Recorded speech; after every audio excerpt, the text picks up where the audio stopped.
میں آپ کا ماتحت نہیں ہوں، آپ کا رفیق کار نہیں، حتیٰ کہ آپ کو جانتا تک نہیں۔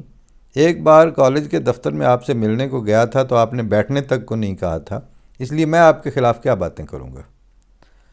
فرمایا مجھے معتبر لوگوں نے بتایا ہے کہ آپ یہ کہتے پھرتے ہیں کہ میں نے کالج کا ستیہ ناش کر دیا ہے۔ ہم نے پولے سے منہ سے جواب دیا، مگر حضور بالا یہ بات آپ کے خلاف کس طرح ہے؟ مطلب وہ تو آپ نے کر ہی دیا ہے۔ کمرے میں جتنے لوگ تھے وہ ہنسنے لگے اور پرنسپل صاحب اپنا سا منہ لے کر رہ گئے۔ تو جناب اگر اداروں کو ایسے ہی نااہل لوگوں کے سپرد کر دیا جائے تو یہی ہوتا ہے۔ محکمہ تعلیم نے چن چن کر ایسے پرنسپل اس کالج میں بھیجے کہ اس کالج کی روایات کو ملیا میٹ کر دیں کہ الامان والحفیظ۔ درمیان میں کچھ عرصہ کے لیے ہمارا مظفر گڑھ کے زمانہ کا رفیق کار اور دوست ایم اے مسعود چودھری مسعود چودھری ایم اے، یعنی ان کا ڈگری بھی ایم اے ہے اور شروع میں بھی ایم اے لگا ہوا ہے، وہ کالج کا پرنسپل بن کر آیا تو کالج والوں کو کچھ امان ملی۔ تھوڑے عرصہ کے لیے ڈاکٹر مظفر عباس بھی آئے۔ ڈاکٹر مظفر عباس جن دنوں تھے ان دنوں ہم ایف ایس سی میں تھے، اور اس زمانے میں پرنسپل کے طور پر ڈاکٹر مظفر عباس اور اساتذہ میں سے بایولوجی کے پروفیسر مرزا امتیاز بیگ، دو بہت نفیس الطبیعت ہمیں بھی میسر آئے دیکھنے کو بھی اور ملنے کو بھی۔ کچھ دنوں کے تھوڑے عرصہ کے لیے ڈاکٹر مظفر عباس بھی آئے۔ اب سنا ہے کہ ہمارے شاگردوں کی نسل کا ایک طالب علم عزیزم مقبول احمد پرنسپل کی کرسی پر سرفراز ہے۔ یہ پروفیسر مقبول صاحب ہمیں کیمسٹری پڑھاتے تھے۔ چنیوٹ کا شریف بچہ ہے اور تعلیم الاسلام کالج کے زینے سے اوپر گیا ہے، مگر اس کے لیے جائے ماندن نہ پائے رفتن کا معاملہ ہے۔ کس کو خوش رکھے؟ مولویوں کو، مگر یہ قوم تو خوش ہونے سے رہی۔ ایک بار ہم کسی کام سے چنیوٹ کے اسسٹنٹ کمشنر سے ملنے کو گئے، غالباً جاوید محمود ان کا نام تھا۔ ہم گئے تو اس وقت وہ عدالت کی کرسی پر متمکن تھے۔ ان کی عدالت میں کم و بیش 10-12 وکلاء پیش تھے۔ ہم داخل ہوئے تو سب کے سب ہماری جانب بڑی محبت سے متوجہ ہوئے۔ اسسٹنٹ کمشنر صاحب عدالت برخاست کر کے اپنے چیمبر میں چلے گئے اور ہمیں باریابی کا شرف بخشا۔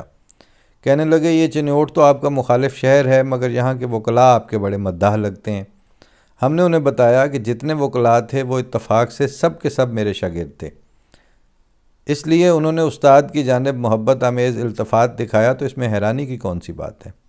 کہنے لگے آپ کے شاگرد ہیں، یعنی روا کالج میں پڑھے ہوئے ہیں؟ ہم نے انہیں بتایا کہ چنیوٹ شہر کے شرفاء اپنے بچوں کو روا کالج میں پڑھنے کے لیے بھیجتے تھے، اب بھی بھیجتے ہیں، اگرچہ اب وہ مولوی مدن کی سی بات نہیں۔ چنیوٹ میں جو بھی پڑھا لکھا آدمی نظر آئے گا وہ روا کالج کا پڑھا ہوا ہوگا۔ ہمارا کالج شرفاء کا کالج تھا، اور چنیوٹ شہر میں صرف مولوی ہی نہیں رہتے، شریف لوگ بھی رہتے ہیں۔ محکمہ تعلیم کی اعلان پالیسی یہ رہی کہ اس کالج میں کسی احمدی کو نہیں لگایا جائے گا۔ جو ریٹائر ہو جائیں گے ان کی جگہ غیروں سے پر کی جائے گی، اور جو باہر جائے گا خواہ وہ پی ایچ ڈی کے لیے گیا ہو یا پڑھانے کے لیے، واپسی پر اسے اس کالج میں تعینات نہیں کیا جائے گا۔ مرزا انس احمد صاحب بلکہ انہوں نے ان کے میرے خیال اسٹوڈنٹ پہ ہیں تو انہوں نے لکھا ہے مرزا انس احمد جب ایم فل کر کے آکسفورڈ سے واپس آئے تو اس کالج میں نہیں آئے تھے، انہیں حضرت صاحب نے جامعہ میں لگا دیا۔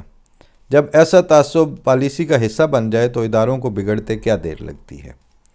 پھر ایسے متعصب اساتذہ خاص طور سے دور دور سے تبادلہ کر کے اس کالج میں لائے جائیں گے جو اس کالج کی روایات کو مٹانے کے درپے ہوں۔ طلباء کی دل آزاری کریں، روایتوں کا مضحکہ اڑائیں۔ آفرین ہے اپنے بچوں پر بھی کہ یہ سب کچھ انگیز کر لیا، مگر کسی کو یہ کہنے کا موقع نہیں دیا کہ تعلیم الاسلام کالج میں ہڑتال ہوئی ہے۔ یہ اس کالج کی روایت تھی کہ سارے کالج ہڑتالیوں نے بند کروا دیے ہوتے تھے، مگر تعلیم الاسلام کالج میں تعلیم و تعلم کا سلسلہ جاری رہتا تھا۔ ایک بار میاں عطاء الرحمن صاحب کی قائم مقامی کے زمانے کی بات ہے، افواہ اڑی کہ چنیوٹ کالج میں ہڑتال ہو گئی ہے اور وہ لوگ روا کی جانب بسوں میں بڑھ رہے ہیں کہ اس کالج کو بھی بند کروائیں گے۔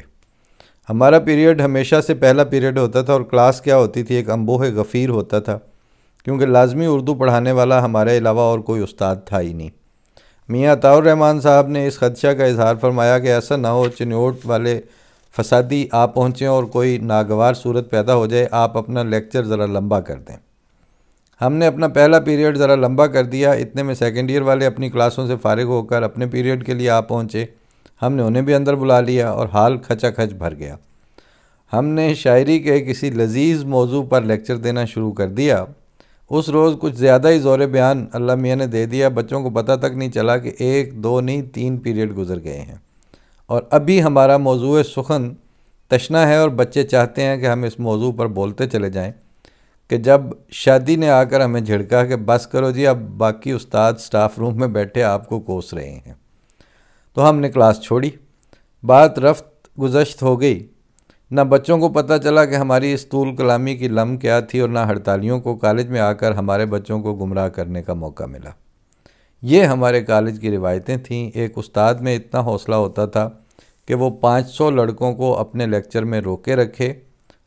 وہ روکتا تھا، بچے رکتے تھے، اور اب کسی ایک طالب علم کو آپ روک کر تو دیکھیے۔ آج یہاں پہ ہی ختم کرتے ہیں، کیونکہ پچھلی دفعہ بھی مضمون لمبا ہو گیا تھا۔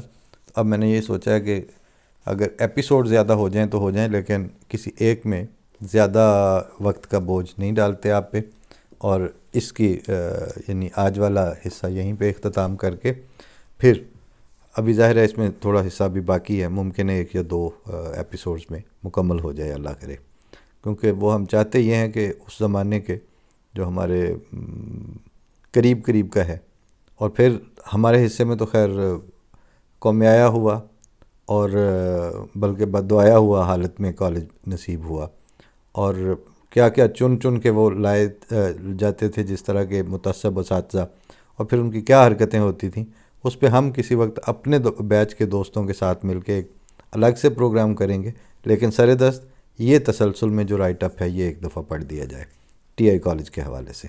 فی امان اللہ، السلام علیکم ورحمۃ اللہ۔